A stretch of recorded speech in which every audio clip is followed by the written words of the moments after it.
Today, we have a very specific mission, really. It's the Wealth Scope Analytics Report on Intel Corporation.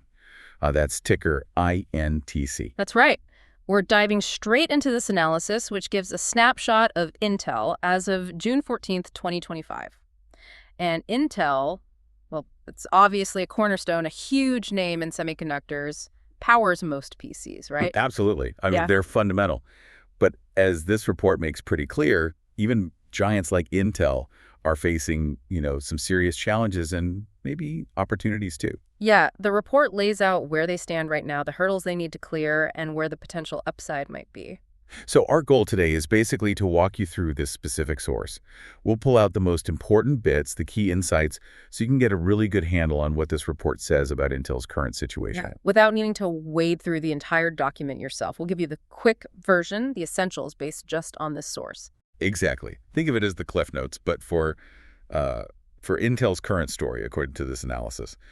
So let's dive in. Where should we start? Maybe the basics, what Intel actually is. Good place. So the report starts there. It says Intel designs, develops, manufactures, and sells computing stuff, related products, globally. And it's not just one thing. Right. The report lists out their main product lines. Microprocessors, obviously. Yeah, the x86 CPUs, the Intel Core series, that's the brain in tons of PCs, servers. Right. Then there were the GPUs, the graphics processors. The Intel Arc series. The report positions those as targeting the gaming and, the mid-range market segment. Okay. And there's this other products category, too. What's in there? Well, it's a mix. Chipsets, FPGAs, those are the customizable chips, field programmable gate arrays. Yep. Memory storage, networking gear. Quite a range. And even services. Yeah, things like AI optimization, cryptography support, stuff like that. Got it. The report also gives a nod to their history, right? Founded way back. Way back, 1968, Gordon Moore, Robert Noyce, Silicon Valley pioneers, really. Foundational figures. And operationally, the report mentions Intel Products and Intel Foundry as segments. Correct. And it connects this all back to, their long-standing focus on pushing semiconductor tech forward. Moore's Law. Moore's Law. The idea that chips keep getting more powerful. Essentially, yeah. Doubling transistors roughly every 2 years. That observation, that prediction. Okay, so that sets the stage for the business itself. Now let's get into the financials, because the report suggests Intel is really in a state of flux right now. Progress in some areas, big challenges in others. Yeah, the numbers definitely tell a story of transition. Let's look at Q1 2025 first. The report says revenue was $12.67 billion. Okay. And how did that compare to what analysts were thinking? That actually beat expectations. Analysts were looking for around $12.3 billion, so that was a bit of a positive surprise, the report highlights. The revenue beat is always nice. But what about actually making money, profitability? That's where it gets more complicated. The report points out their GAAP EPS, that's the standard accounting earnings per share, was negative. Minus 19 cents. Oof. Negative $2.19. Yeah. So still losing money by standard measures. Right. It shows those ongoing profitability struggles. Now, the non-GAAP EPS, the adjusted figure, was positive 13 cents. And that beat estimates too, right? They were expecting like 0.11. Exactly. So you see the split picture there. Better than expected on revenue and adjusted earnings, but still showing a loss under GAAP. Really depends which number you focus on. What about the bigger picture, like over the last year? Yeah, the report looks at the trailing 12 months, and that picture is, pretty stark. Profit margin is deep in the negative 36.19%. Wow, minus 36%. Net income over that period, negative $19.2 billion. $19 billion lost. And free cash flow, also negative, around negative $7 billion. The report flags these as, signs of significant current financial... Okay, so that's looking back. What about looking forward? Did the report mention Q2 guidance? It did, and this wasn't as upbeat. The guidance for Q2 revenue is a range, $11.2 billion to $12.4 billion.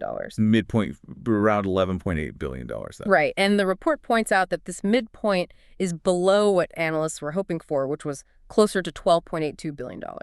Okay, so the Q1 beat was maybe short-lived optimism. If the Q2 forecast is lighter than expected, that connects some dots. It does seem that way. And the Q2 EPS guidance, also weak. GAAP is projected at negative 32 cents. Still negative. And non-GAAP is basically zero, break-even. So not projecting a return to solid profits immediately. The report also had some other metrics from mid-June. Yeah, just snapshots. Stock price closed at $20.14, market cap around $90.6 billion. And that 52-week range was pretty wide, wasn't it? $17.67 to $37.16. Shows a lot of volatility. Definitely. And here's an interesting one the report calls out, the forward PE ratio. It was 74.63. 74. That seems really high, especially when they're currently losing money. What does the report make of that? Exactly. PE is price to earnings. Since current earnings are negative, a high forward PE suggests the market is basically betting heavily on future growth, like expecting a big turnaround to justify that price. So market optimism clashing with current reality. Interesting. What about other ratios? Price sales, price book. Price sales was 1.63, price book 0.88. So price book is actually below 1, meaning the market value is less than the accounting value of its assets. And cash. Do they have a cushion? They do. The report notes about $21 billion in cash. That's presented as a pretty important buffer, helps them fund all these big changes they're trying to make. But what about debt? Debt-equity ratio is 47.13%. The report suggests that's a level of leverage that needs careful watching, especially given the current losses. Makes sense. And things like return on equity. Also negative, reflecting the losses, ROE was in excess 18.13% over the trailing 12 months. Return on assets, minus 1.09%. Okay, so summing up the financials from the report, Q1 revenue beat was a glimmer of good news. Right, a surprise. But the negative GAAP earnings, the huge trailing losses, and that weaker Q2 guidance really highlight the challenges they're facing right now. Absolutely. And that high forward PE is this kind of beacon of market hope sitting right alongside these tough current numbers. Cash helps, but debt and profitability are key watch points. So with all that financial context, how has the stock actually performed? How does the market really see Intel, according to the report? Well, the stock performance section in the report pretty much mirrors those financial struggles, especially if you look beyond the very short term. Yeah. What do the numbers show? As of June 14th, year-to-date was just barely positive, like plus 0.45%. But zoom out. One-year return was down sharply, negative 33.46%. Ouch. Three-year return, down negative 43.39%. And five-year, down over 60%, negative 61.92%. Wow. So a long period of decline. The report links this directly to the financials and competition. Directly, says it reflects those struggles. It also looked at what analysts are saying. Price targets, ratings. What's the range on targets? Low end $14, high end $28.30. The average target mentioned is $21.29. Which isn't much higher than the $20.14 price mentioned. So analysts, on average, aren't seeing huge upside potential right now. Seems that way, based on that average. But maybe more telling, as the report points out, is the mix of ratings from April 2025. It's all over the place. Like what? You've got sell ratings from Seaport Global, Rosenblatt, then underweight, which is basically like a sell from JP Morgan. But then Morgan Stanley says equal weight, UBS says neutral, Needham says hold. So no consensus at all among analysts. Exactly. The report flags this mix as a clear sign of market uncertainty. People just aren't sure if or when Intel's turnaround plans will really take hold. Makes sense. And for investors who like dividends, income investors. Yeah, the report notes the dividend was suspended. The last one paid out based on an ex-dividend date in August 2024. So no dividend income right now. That definitely changes the appeal for some folks. For sure. So yeah, the report's take on stock performance lines up. The price reflects the financial pain and competition, and the scattered analyst views just underline that uncertainty about the path ahead. Okay, let's shift gears then to that competition, the battleground. The report makes it clear Intel isn't operating in a vacuum, right? Oh, not at all. Yeah. It emphasizes this is a highly competitive space. Big rivals like AMD and NVIDIA are mentioned prominently. Let's break that down. First, the core CPU market. Intel's still the biggest player overall. In terms of sheer volume in PCs and servers, yeah, the Core series is ubiquitous. But, and this is a big but, in the report, AMD's Ryzen is seriously gaining ground. How so? The report gives specific examples. It calls the AMD Ryzen 7 9800X3D maybe the best gaming CPU out there. And it says the Ryzen 5 7600 offers better value in the mid-range or budget segments. So AMD's hitting them on performance in some areas, value in others. Is Intel actually losing share? The report explicitly states that. Intel is losing market share to AMD. Particularly, it notes, in gaming and productivity, where people might be more discerning about performance benchmarks and price. Okay, that's significant. What about the GPU market, the graphics side? Intel's newer here with their Arc series, right? The report mentions the Arc Battlemage GPUs, like the B580. It says they are gaining some traction, finding a place in the mid-range. So some progress there, offering decent performance for the price. Yeah, the report sees them as competitive in that specific mid-range slice of the market, a positive sign for their efforts there. But then there's NVIDIA. Then there's NVIDIA. The report is very clear. NVIDIA dominates the high-end GPU market, and critically, they dominate in AI and data centers. How big is that dominance? Does the report quantify it? It does, starkly. It compares Q1 2025 revenues. NVIDIA pulled in a massive $44.1 billion. Compare that to Intel's total revenue of $12.7 billion and AMD's $7.4 billion. 44 billion versus 12 or 7. That's a huge gap, especially in the AI space everyone's focused on. It's enormous. The report acknowledges Intel is investing in AI, mentions things like their Lunar Lake chips, but flat out states they lag significantly behind NVIDIA in this crucial growth area. So catching up there is a massive uphill battle. And AMD is also competing in GPUs. Yep, the report mentions AMD's RX 9000 series competing directly against Intel's Arc in that mid-range and budget space, too. So pressure from both sides. It really sounds like a tough fight on multiple fronts. But one area the report highlights as a major strategic push for Intel is manufacturing, right? Building their own chips again, and for others. Absolutely. This is presented as a cornerstone of their strategy. They're pouring money into expanding U.S. manufacturing, new fabs, fabrication plants in Ohio and Oregon. Trying to regain that tech leadership in how chips are actually made. Exactly. And a huge factor here, highlighted in the report, is the government support through the CHPS Act. Right, that's big news. How much funding are we talking? The report states up to $8.5 billion in direct funding, plus potentially another $11 billion in loans. That's a serious injection of capital. The report sees this as potentially transformative for their manufacturing goals. It's presented as absolutely critical, a massive boost to build those fabs and try to get ahead in process technology again. Okay, so let's try to summarize the market position based on the report. Still a giant in CPUs, but losing ground to AMD on performance and value. Check. Making some inroads in mid-range GPUs, but completely overshadowed by NVIDIA in the high end, and especially AI. Double check. NVIDIA's lead there is huge. In making massive government-backed bets on regaining manufacturing leadership. But success there isn't guaranteed. Exactly. The report frames it as the manufacturing investment is vital for their long-term future, but execution is everything. Can they actually deliver on these complex plans? That tees up the next section perfectly. The risks and opportunities the report identifies. What could go wrong and what could go right. Okay, so risks first. What are the big ones the report calls out? Number one has to be the unprofitability, right? Those negative earnings and margins we talked about. It shows a fundamental financial weakness right now. A major headwind. And tied to that, obviously, is the competition. Yeah, AMD and NVIDIA aren't going anywhere. They're major threats to Intel's market share, the report stresses. What else? Execution risk.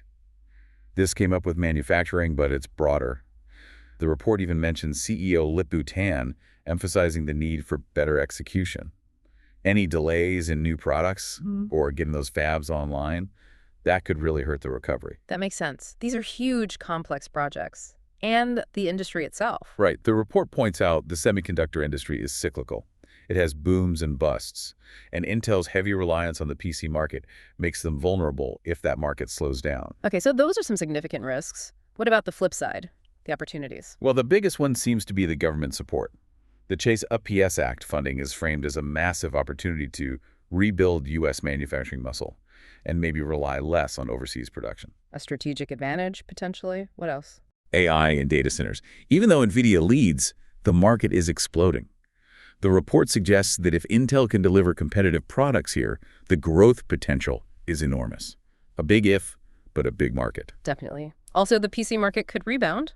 If overall demand for PCs picks up, that would obviously lift Intel's core business. Less predictable, maybe, but an opportunity. And internally, are they doing anything? Yes, cost-cutting.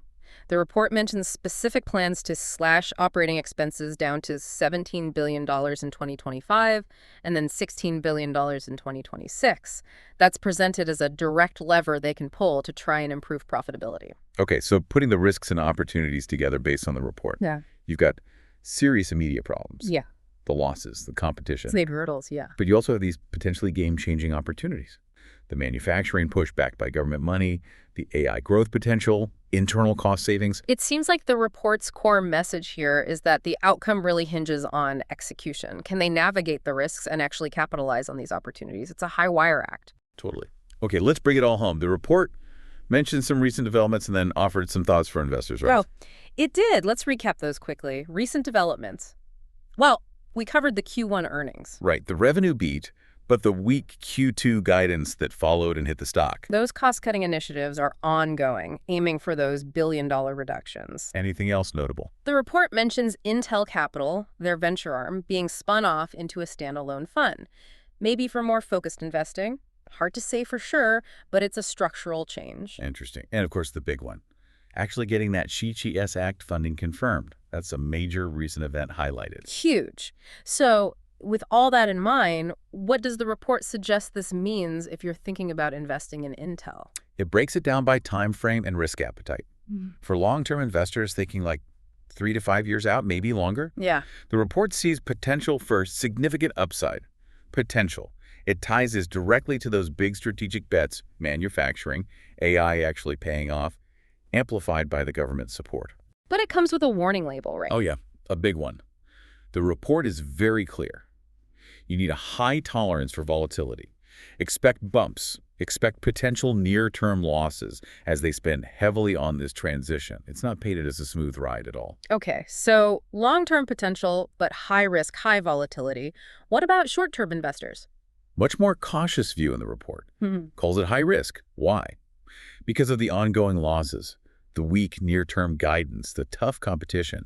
Stock could easily face more pressure until they show consistent profits and prove the strategy is working. So short-term, the report suggests maybe staying on the sidelines unless you're comfortable with that high-risk level. Pretty much. And for dividend investors. As we said, no dividend right now, so the report notes it's less appealing from that angle. So what's the final verdict or recommendation from this report? It's pretty direct. Intel is framed as a high-risk, high-reward investment. If you're a long-term investor and you can stomach that risk, the report suggests there might be value in the turnaround story. But for short-term folks, it urges caution. Wow. Okay. That really was a deep dive just based on that WellScope Analytics report.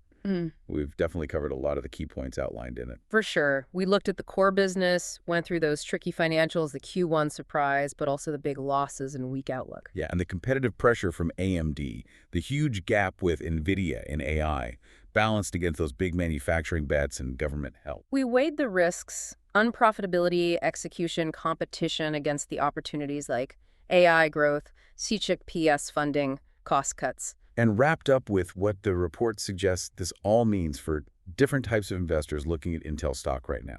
And just to reiterate, this was all drawn straight from that one source, the WealthScope Analytics report as of June 14th. Exactly.